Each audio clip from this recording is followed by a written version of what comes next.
Welcome to Geeks 4x4, the Blue Bobbiest Blue Bob channel in all the Blue Bob land. And today we are going to take out the helper spring in the rear end. We are going to take out the block. We're going to lower the rear end down because like I said, after I installed the shackle flip, I got a bunch of lift out of it. And yeah, so we're going to try and reverse that so I can actually drive it out of the garage.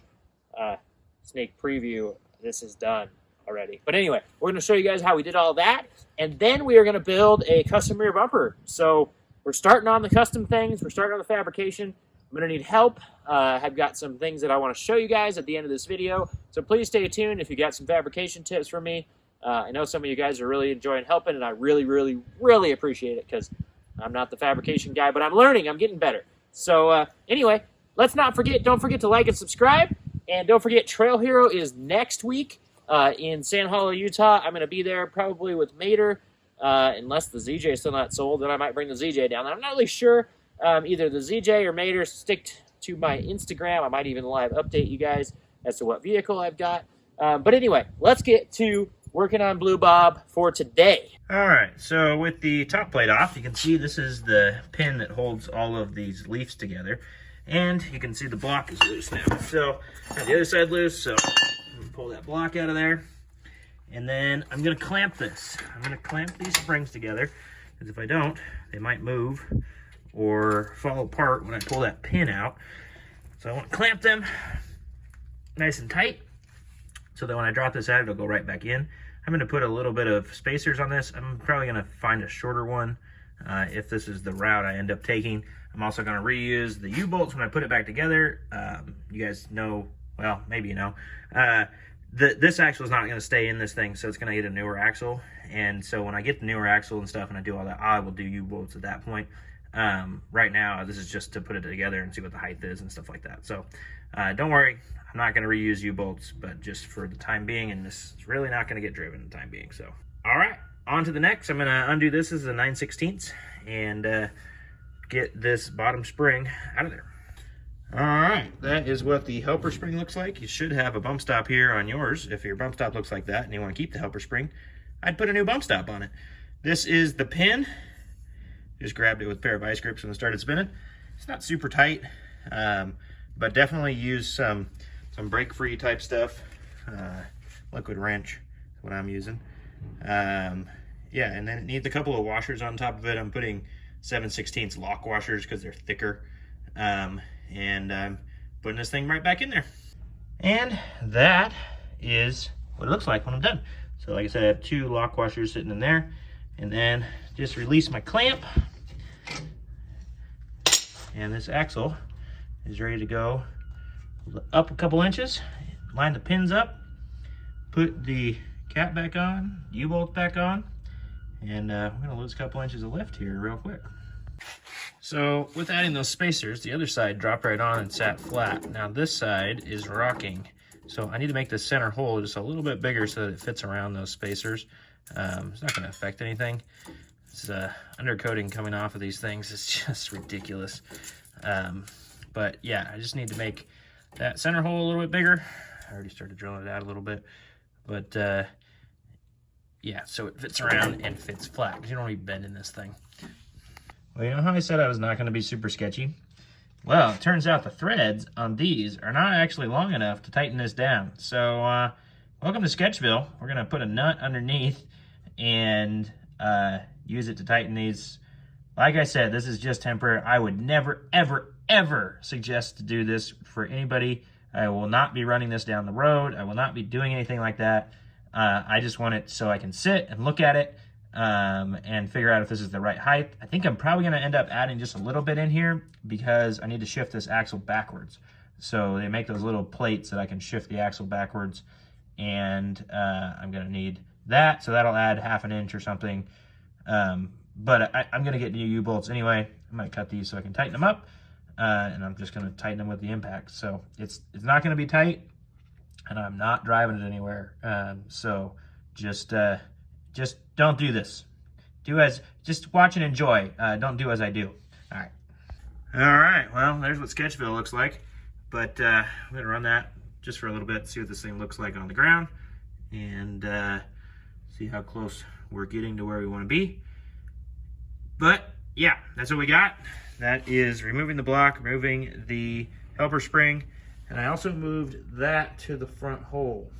So it was in the center hole before, I moved it to the front. So I'll give you guys a measurement. It was 29.5 before, so we'll get her on the ground and give you guys a measurement.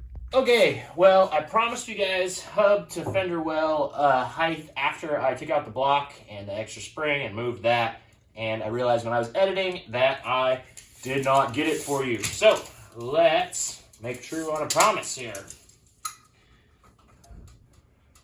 So this now, and it's been sitting for a couple days now on this, is at 26. It was about 26.1/8, 26.25 when it first got done, and the bumper wasn't on it. The bumper doesn't weigh that much, but it's now 26 even. So 3.5 inches down by pulling the block out, pulling the helper spring out, and moving the shackle. Also, the bolts still aren't tight, so it's, you know, you've seen it settled a little bit.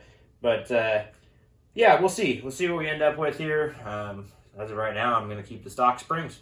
All right, on to the next. Starting to work on a bumper. I've got one hole drilled and tapped, because I've never really done much of this. I've drilled and tapped a couple things. Actually, I don't know, very few things. And yeah, so I'm doing it. Anyway, drilling a hole, 7/16 tap, and have the other one hole down, 7 to go. It's gonna be a little bit, but yeah, this is the hole that I tapped, and this is what it's gonna look like. That one's just clamped on there right now. Gotta start working on that side, but I figure I'll finish this side. So yeah, drilling, tapping, putting on. So I'm gonna drill 3 more holes in this one and then go tap them. Well, we've got 4 holes in the second one, about ready to tap them. I'm just tapping them by hand. The old Harbor Freight tap and die kit that I have, 7/16 size. And this one right here, this sucker is on. So that's pretty sweet. I'm really excited about it. So yeah, 3 more holes to tap, and I should have 2 of these suckers on. Well, kind of skipped a couple parts, but I cut some holes in my 2x4 this morning and slid it over and did some welding. Probably this is the best bead of weld that I have ever done. This is probably close to second. This was a bigger gap, so I had to fill this in, but still looks okay, and it looks halfway decent too. So all the strength of these pull points, that's why I wanted to do it this way, is on the bolts. So all of this welds are doing is holding the bumper on, and the bumper is going to come around and do its thing over here off of this side and come around and go up here. But for now, this is you know, just getting this started on the bumper. This is going to be the core of the bumper anyway, and yeah, it blocks, you can see from straight behind it, blocks the whole spring mount and everything like that. And yeah, I'm really happy with it. I think it looks really good. What do you guys think? And that was the goal. That's why the holes are so big, and just like that. I wanted to be able to put a soft shackle in there super easy, and guess what? It is super easy to put a soft shackle in. Okay, so here is my big fabrication tip needed thing for this video. So I've got everything in for the bumper. I really like how that thing mounts. I can even put a big old bolt right in here. There's a big hole in the back of that. And I just figured I would have it for extra if I wanted it. But you see this hole right here? That is the body mount hole. That's where that's actually the bottom of my cooler. The bolt comes through the top into the bushing. And I need to figure out a way to mount that bushing without interfering with these, because these have to come out when the bumper comes out. So let me actually go grab that bushing. Okay, so here is the bushing, and that is how it mounts. And man alive, is gonna be right in the darn way. Anyway, I need ideas, people.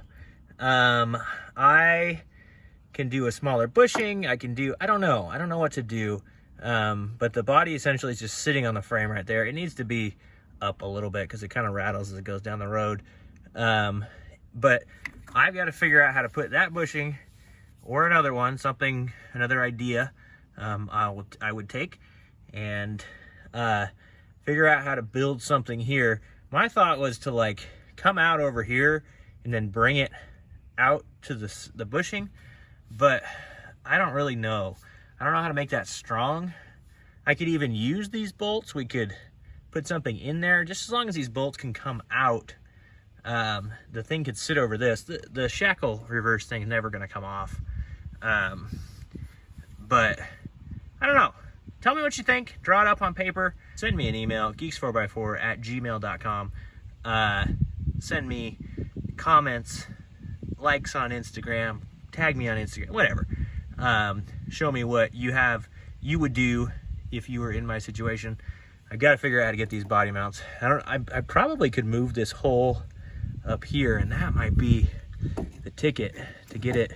If I move that hole, but then I still have to figure out, if I move that hole over, I still got to figure out how to get it mounted from there versus like the stock bracket, which is a U and sticks out. So I need some ideas, guys. I could even switch it. We could go inside with it, maybe. No, because the mount for the bumper's inside now. I don't know. I gotta think about this, and I would love to have you guys thinking about it with me. There's my terrible welds. Yeah, it's just filling stuff. I felt really good about the welds on that, and I look at that and I go, oh, that really sucks. Anyway, I'm learning. Yeah, I need some help. Let me know, guys. Well, look who thinks he's a fabricator now. I guess I think I'm a fabricator now. I don't know. But I am really excited about how the rear bumper came out. Let me show you some glamour shots right now.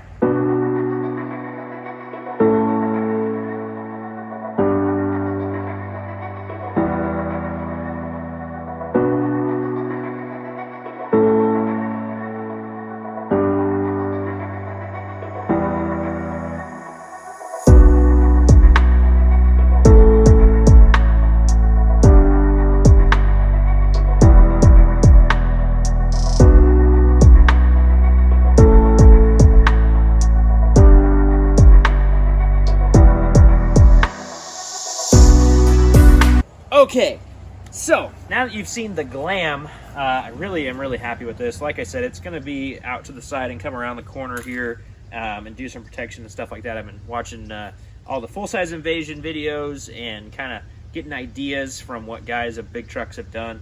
So I got to figure out how to protect this corner. It's already been beat up, so I guess it doesn't matter, but I'd like to not beat it up worse or kill taillights and stuff like that. So anyway, any tips for that would be amazing. And yeah, thank you for watching. Don't forget to like and subscribe and comment down below with your tips. Thank you guys so much. Thank you for watching and happy excursioning.